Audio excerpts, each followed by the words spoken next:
Ayan guys, yung ano, yung parisan ni Diwata.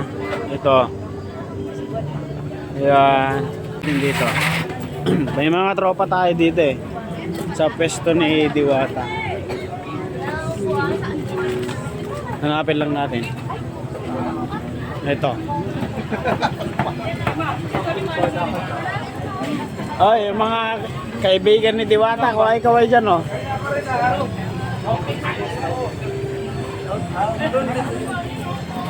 Tama.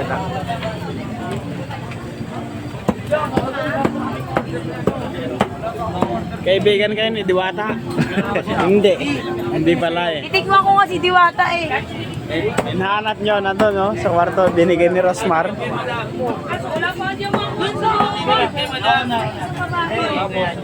mo lang, overload.